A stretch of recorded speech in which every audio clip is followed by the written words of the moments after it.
So we've got a leak, we have a blown world tour apparently, and we've also got some teams vying for the opportunity to get some NCAA tournament bids. We're going to talk all things men's college hoops, recap you on the Tuesday and Wednesday night games with Tyler Aki of Locked on Syracuse. Let's not waste any time and get right into it.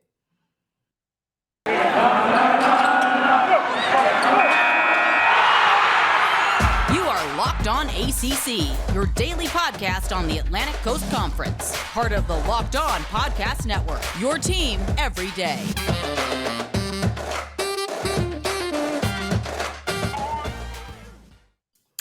What's going on, everybody? Welcome to today's edition of Locked on ACC. I am your host, Candace Cooper. Thank you so much for joining us and making us your first listen each and every day. On Thursdays, I get the chance to talk to Tyler Aki of Locked on Syracuse. He gives me all the inside scoop, not only on the Orangemen, but also on the rest of the conference.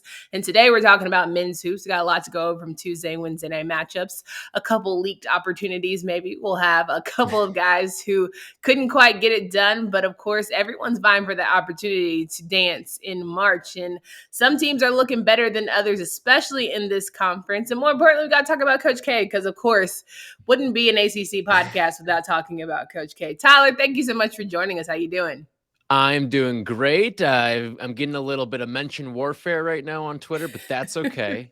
That's what happens when you come for the king, Candace. I see that. Let's go right into it because I want everyone to know what Tyler is mentioning. He decided to put out a very lovely tweet after the Florida State Seminoles took down the Duke Blue Devils in the final seconds of overtime. It was 79-78 victory, which, you know, when you look back at, if you rewatch the game towards the end, Wendell Moore Jr. has the opportunity to seal it, doesn't get it done. A lot of questions were asked around, Paulo Banchero having the ball last and all of that good stuff. But that's not even the juiciest part of the night. Tyler Aki decides to hop on Twitter. You see his handle there below. He says, quote, "What a January for Coach K retirement tour," because he was verbally accost an opposing player. He lost to Miami. He missed a game. Shire leads the best ACC performance of the season. Roy Williams starts a running rival retirement tour, and they lost to Florida State, and it's only the 18th of the month. Man, he's got 12 more days to go, 13 more days to go. Where's my math? January, yes. I don't know. This is a 31-day month. 31. Yes. So 13 days to go. We never know what's going to happen here. But we saw the loss to Miami. And we were kind of like, okay, maybe a fluke. Had a interesting end. And then you see the loss of Florida State, and you're kind of like, okay, maybe the team is a little more vulnerable. How stressful do you feel, or how stressed do you feel like the Blue Devils are right now? Well, the problem right now with Duke is that they are by far and away the best team in the ACC, which sounds like a blessing, but it's a double-edged sword here because it's also a curse. Because the ACC is as bad as it is right now, Duke is everyone's best chance for a resume-building win. In fact, for most teams, it may be their only chance for a true resume-building win the rest of the way. So not only are you going to get teams' best shots every single night if you're Duke, you're going to get more than that. You may be the season saver. Like, I even look at this weekend, Syracuse is going in to take on Duke. That's the only chance Syracuse has of making the NCAA tournament. Aside from going on a miraculous run in the ACC tournament, they have to go out and beat Duke this weekend on the road. So you're going to get Syracuse's absolute best effort possible this weekend. Now, I think Duke is good enough where they'll be able to withstand a good number of these, but it's sort of that battle of attrition, death by 1,000 paper cuts. Is you're going to have to go through this every single night if you're Duke, because you're the last man standing in this conference, it feels like. Yeah, 100%. And, not for nothing, Syracuse is kind of going to be like the Wake Forest team that has to face a pissed off Duke team, which, not exactly the most friendly environment scenario because they've been able to defend home. If nothing else, besides the Miami loss, they've been able to do well at home. And so I think they're going to take out all of their frustrations against an Orangeman. We're going to have to step up in big ways, as you mentioned. But as we said, Duke played Florida State 78-79. I don't know why Leonard Hamilton is not in the Hall of Fame yet, but damn it if he shouldn't be after that one. It's crazy to me that you can even talk about basketball in this man and not put him in that conversation. But good for, Florida State. They were not supposed to win that game on Tuesday night, and yet they were able to come away and have some of their young guys step up in big ways. And quietly, Florida State moving its way up the ACC as well. I mean, they actually surpassed Duke with that. And now all of a sudden, Florida State is second in the conference, trailing just behind Miami, who Florida State's already gone out and beaten as well. They've handed Miami their only loss so far in the conference. So keep an eye out on Florida State. They had the one early loss to Syracuse in like the pre-ACC. Then they lost an early one against Wake Forest when Wake was playing their best basketball, but it's now 4 straight. And you've taken down Louisville, who's very down this year, Miami, who was playing their best basketball, and Syracuse, who is playing a little bit better, but still not a great team. And now Duke, the king of the castle right now. So watch out for Florida State. They might be able to make a little bit of a run here the rest of the way. Absolutely. And it's so glad you mentioned that big time play from Miami. Let's segue right into probably one of the worst Carolina games I've ever witnessed in my entire life. This one defeated people. Like Carolina Twitter reveled in the fact that Duke lost last night because that felt like a win for them. That felt like a win. Like there was a fight breaking out in my replies, and it was all Carolina and Duke fans. And I just kind of grabbed my popcorn and watched. But yeah, it was ridiculous. Now, the North Carolina Tar Heels took on the Miami Hurricanes and lost 57-85. It was all Hurricanes all night. I mean, they jumped out to an insurmountable lead that Carolina just couldn't come close with. And as we'll talk about NC State, Virginia Tech game here in just a bit, the effort of Carolina was just lacking to the point where, yes, Hubert Davis talks about being disappointed, but I mean, I'm ready for some cuss words. Like, I know he's a very spiritual guy. He does not, light him up, and he does not unleash, but who is going to do it? If it's not the coach, if it's not at the helm, and I'm not blaming him by any means, who is he going to pull aside and say, hey, I need you to rip your teammates a new one and get them together and get them aligned, because this isn't Carolina basketball. And he knows firsthand what Carolina basketball is like. For someone who, watches a historic team like Boeheim and the boys, how can Carolina redeem themselves as they head into Joel Stadium in Winston-Salem this weekend? Well, you bring up who's going to be the person to do it. And I mean, just look up and down the lineup. Like, who's it going to be? I mean, Armando Bacot seems like too nice of a guy. Some of these guys are new to the program. They're not going to be the guy that comes in there and tries to disrupt the Carolina way. Yeah. It's not an easy task here. And I look at Hubert Davis. I mean, you bring up the no cussing. Like, is that just of the Roy Tree here, where it's just passed down? I guess. I mean, they're gentlemen in Chapel Hill. Can't say the same in Durham, but that's what you're looking at right now. Is like, this is a Carolina team that's been just wildly inconsistent this year. Wildly inconsistent. You look at what it is. Haslametrics has the consistency rating. Carolina's in like the bottom 50 of the entire country right now. Yeah. Like, you can excuse some of the loss, like losing to Kentucky, not a bad loss. Losing to Purdue, not a bad loss. Losing to Tennessee, not a bad loss. Even Notre Dame's playing pretty, but like some of these games that they're winning, it's you win by 25 and then you'll go out and you'll get blown out by 25. There's no consistency. There's no rhythm. There's no rhyme, no reason to what Carolina's doing. I can't tell if they're a good team right now. And I don't think anyone in the country can. Yeah. Yeah, they're playing with no heart, and I think that's the biggest letdown, because not only they're playing like a team that's so afraid of letting people down instead of just playing their own basketball game. Like, you're so eyes glossy about being a Carolina player that you're not actually considering the fact that everyone wants to play their best ball against you. Everyone is going to play their best ball. Who doesn't want to say they had the year where they beat North Carolina, or they put up 30 against UNC, or they made sure that it was a long night for the Tar Heels? Everybody wants that opportunity. So if you don't relish in that, if you don't come out with heart every single time you go out on the court, if you're trying to too much play like hero ball and you don't play with synergy, it's never going to work out for you. And so I think every time they feel like they can win, they're good. They're flaunting their puffed chest. Every time they feel like they have a challenge, they don't step up. And it's not even a fight. And that's what's most disappointing. Like, it's not even a fight. It's just like awful. Yeah. Here's what needs to happen. And it needs to start at the top here with the czar of Carolina basketball. And that is one, Michael Jeffrey Jordan. All right. Okay. You bring up how they come in, puffy chested, BMOCs, all that stuff. I think the jump man needs to be earned. I think you start each season with a swoosh there on the jersey, the Nike swoosh. Okay. The jump man gets earned. You have to earn the jump man. It's like the equivalent of like a helmet sticker in football. Yeah. The jump man needs to be earned. I think that's where we got to go with this, with Carolina, because you walk in, you got the latest Jordan 3s in the Carolina colors. You get the jump man, everything. No, the jump man's got to get earned, I think. That's where you're at with Carolina now in the post-Roy era. I 100% agree. There is no more, shoe unveilings or dropping the cool grays. None of that. Like, you got to earn your keep to be a part of that Carolina family for real. I like that. Okay, good. Look at you, Tyler. Looking at something. Let's talk about Carolina.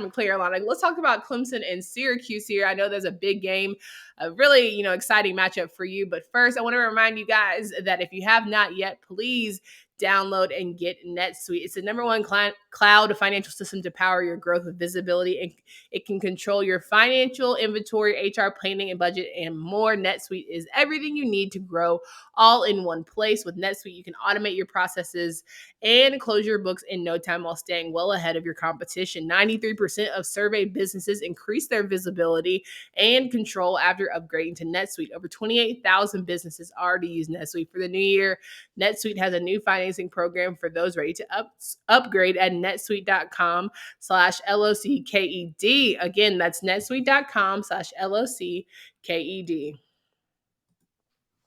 We're here with Tyler Aki of Locked On Syracuse, and we're going over some of the big games of the midweek and Tuesday night matchups. As we had mentioned, Florida State taking that big win, Miami taking that big win, and now Syracuse joining the club with a big 91-78 win against Clemson, and I'm sure you're feeling good about it. Must needed, victory for Syracuse, and they're fighting for their opportunity, as we had mentioned earlier in the show, of that NCAA tournament bid. How important was this win for you and this program to get back on track? It was important, but it almost feels too little too late. You've got too many losses banked up right now. When you look at the game that you had against Virginia, Miami, and Florida State most recently, and Wake Forest, like, these are games that you all had. Like, they have not gotten killed in a ACC game. They haven't even been beaten by that much, really, in an ACC game. Their largest margin of defeat so far is 5 in the ACC. So that's the frustrating part. And you had all these opportunities. And now I expected some positive regression to happen for Syracuse. And the fact that they will start to win some of these really close games. Eventually they start to go your way, right? And this is just one of those games where, final score was 13. Syracuse really in control most of the game. A couple of double-digit leads were built up. And then they pull away at the end. It feels a little bit more comfortable than I think the average Orange fan would say it was throughout the game. But it's just trying to find, like, if Syracuse isn't shooting 40% from 3, they don't have a very good chance of winning the game. And in this game, they shoot right on that ledger, 41% pretty much. Joe Girard, fantastic from 3. Buddy Boeheim, fantastic from 3. Both of those guys scoring at least 23 points. If you don't have these offensive pieces clicking, you don't have a chance because the defense has been so horrendous. I mean, you let a Clemson team that has really struggled to score the basketball lately, like less than 1 point per possession the last couple of games, 3 of the last 4 for Clemson. You let them kind of find their mojo offensively. You're just lucky on the other side that your shots were falling, because if they weren't, you're going to lose this game. Absolutely. And, as you're looking into a game like Duke, is this going to be a make or break win or loss for your season heading into Saturday? Yes, it's well, I won't say must have, but you have to get one of the Duke games. You got Duke on your schedule twice this year. Have to get one of them. Home game's obviously going to get easier, but when you look at Syracuse's schedule, that back end stretch where Duke falls in, that's part of a 5-game and 10-day stretch, which as a fan sounds awesome. As a player, I mean, that's the schedule out of hell right there. 5 games in 10 days because of some rescheduling that you had to do. So, and that game comes right in the middle of it as well. So you are at home. You're going to be traveling back from a game against Notre Dame from a couple days earlier. That's going to be a really tough stretch. And it's going to be, you'll be kind of caught in the middle of, okay, we just played 3 games in a week, while also we still have 2 more of these to go. So you're in the middle of the marathon. And I think the middle of the marathon, sometimes where the mind can wander. Absolutely agree there. All right, let's talk about some Wednesday matchups here. As we had mentioned, Boston College and Louisville were supposed to tip off at 7, but there was a leak on the court, and you never can play basketball when there's a slippage. Like there, you can't. There's not enough wiping from your water boys or towel boys in the world that's going to allow you to play. But better they not play than have Better than a potential injury. bat. Do you remember these when the San Antonio Spurs, there were bats that were hidden inside, was it Yes, the AT&T Center? which And is like I remember there crazy. was one time, I think it was Manu Ginobili had to grab one of the mops and just whacked a bat or something like that. Yes, yes. I feel like anytime you see a bird or an animal that Just can any animal. Like, fly, how does that I'm happen? good. I mean, you see in football stadiums, there's cats just running rampant. Yeah. Baseball stadiums, Listen, there's cats everywhere. I just want to know, does somebody feed them? Because cats are the type of animal that come back. Like they're not just Mhm. roaming around chilling for nothing. So somebody's got to Digging be in the leaving some concession treats out. stands, like, that makes me wonder, like, what's happening to the concessions? Are they being Okay. tampered with by the cats, the stadium cats? And now you're never going to eat stadium popcorn ever again. Sorry, No. folks. If you are a big concession person, always stick with chicken fingers and fries. That's my How about a go-to. little best stadium dining experience I ever had was tailgating with a little bit of Bojangles right before an NC Okay. State Syracuse football game. You can't go wrong. Ooh, you cannot Can't go go wrong with wrong that. with the 4-piece supreme dinner. Okay, now I'm hungry. Great. Thank you. As I'm trying to get right with my Built Bars and trying to get myself together for the new year. It's fine. Totally fine. Don't stress.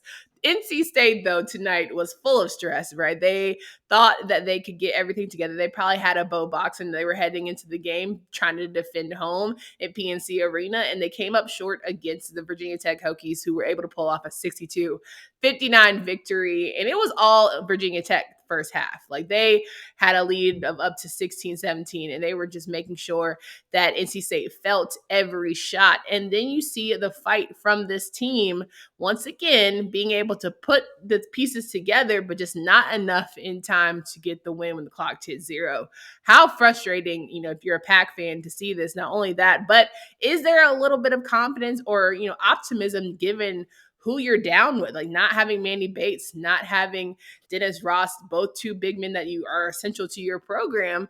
I mean, I'm looking here saying, all right, well, damn, good try though. Almost doesn't count, but good try. So, Virginia Tech is obviously the more desperate team here. Like Yeah. NC State, you can kind of write off the season with excuses and all that, right? And you're also just not as talented. But Virginia Tech is the team that, especially when if you were to tell Mike Young and the Hokies at the beginning of the season, that 2 spot in the ACC is going to be ripe for the pickings. Like it is Mhm. literally going to be open season for anyone to take it. I think Mike Young would have felt really good about his team's chances of getting that number 2 spot.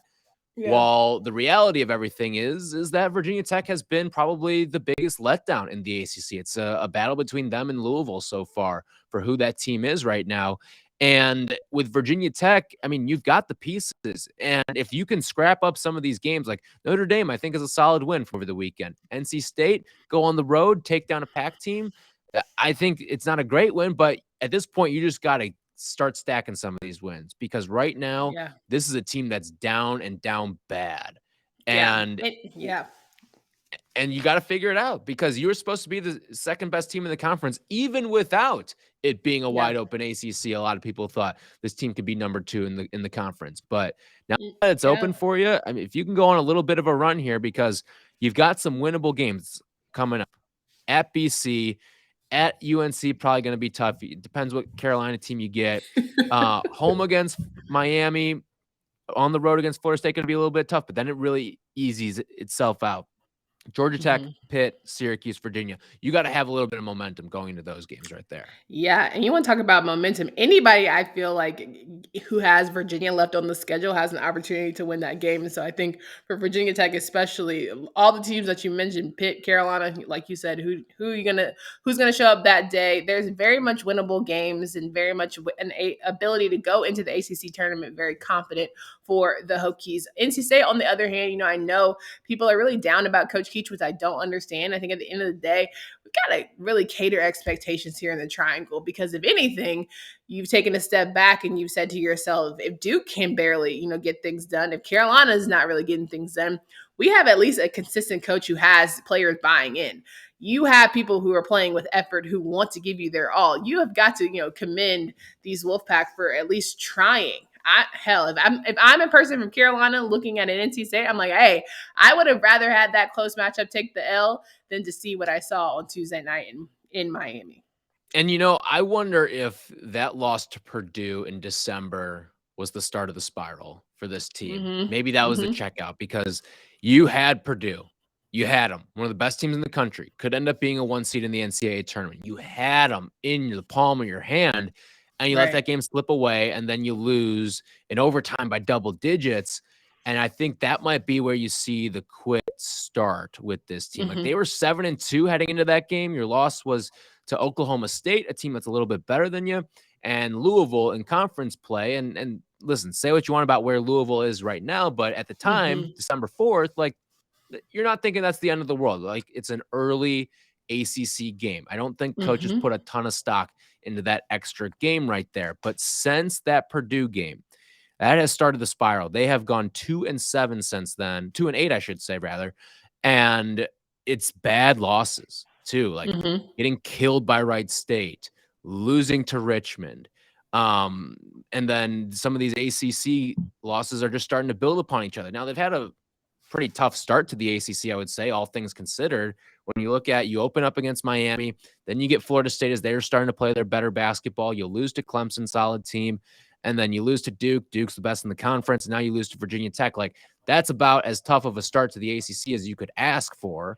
But at some point, you got to start winning some of these close games too. Yeah. And you still have to play Carolina twice, which that'll be very interesting. Final game we're going to talk about here in just a bit. Want to get thoughts on Wake Forest and Georgia Tech from Tyler before I get him out, because, of course, he has all the expertise when it comes to college basketball, specifically the ACC. BetOnline would like to wish you a happy new betting year. And if you have not yet, you should download the betonline.ag listing, where you can get some of your bets all together with football, basketball, hockey, right to your favorite Vegas casino games. It's a new year, and so that means they got to have a new face and a new updated desktop and mobile website. When you sign up today, you can get a 50% welcome bonus on your first deposit by using promo code LOCKEDON. That's LOCKEDON to get started. BetOnline is the fastest and easiest way to wager on all of your favorite sports. BetOnline is simply where the game starts. Again, if you head to betonline.ag, you can get your bets in. We got to know that the NFL playoffs are right around the corner. College basketball is right around, and it's in the thick of it. So make sure you get everything locked in. betonline.ag. So we're wrapping up the show here with Tyler Aki, Locked on Syracuse. Make sure you follow all of his content. Make sure you hit him up for all of your Syracuse needs. If you want to have him on the show, need a guest, all that good stuff, you can find him on Twitter under there. And now, ending the show, we're talking about all of the games of the week. We have Wake Forest and Georgia Tech on the men's side. Wake Forest with another strong victory, beating the Yellow Jackets 80-64, and I'm starting to believe in this Demon Deacon squad.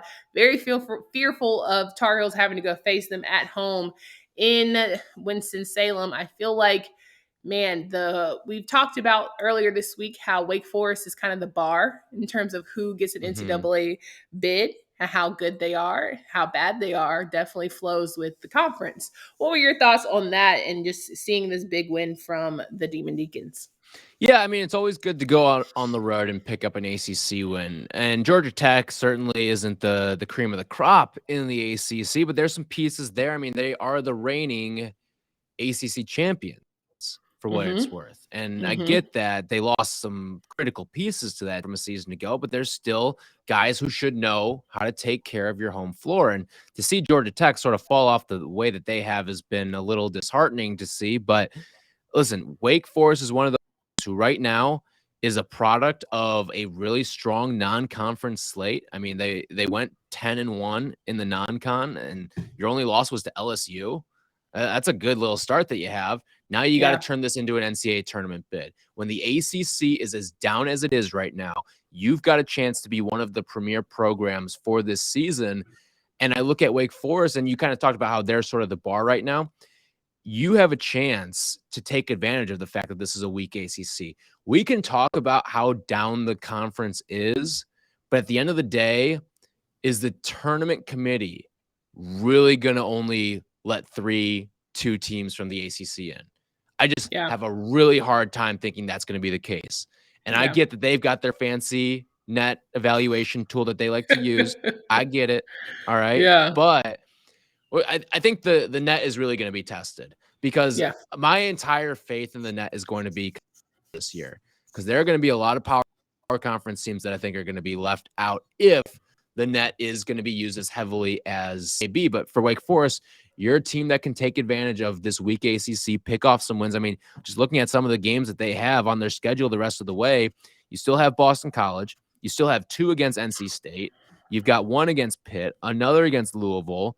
We'll see what Miami is built up to be come February because they run a really short rotation. What are those tired legs going to look like? So there's a lot of wins to be had on this schedule. And you still have a game against Duke as well. You get another one against them, but this one's at Cameron. So we'll see. Yeah. This is going to be a very, very interesting Wake Forest team the rest of the way.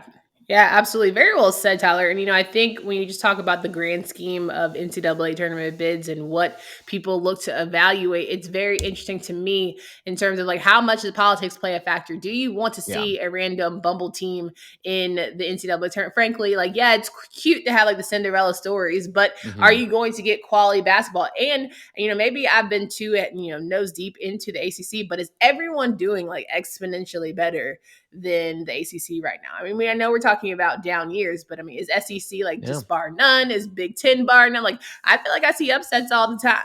Like, it's not just it's an everyday thing for everybody. Yeah, you got to hope that some of these Big 12, SEC, Big 10 powers start to knock off the fringe guys of their respective conferences and start to turn those into some. You don't want to see splits there. You want to see Kansas take care of business against the team that's sitting 7th, 6th in the conference every single time. And you're going to need some of those. You're going to need some help probably if you're the ACC, but it's going to be really interesting because, I mean, I was looking at the net today. Iona, led by Rick Pitino, right now top 50 in the net. And I don't know if you saw Pitino's tweet, but he was like, here are my final 4 contenders for the year. Put a bunch of teams in there.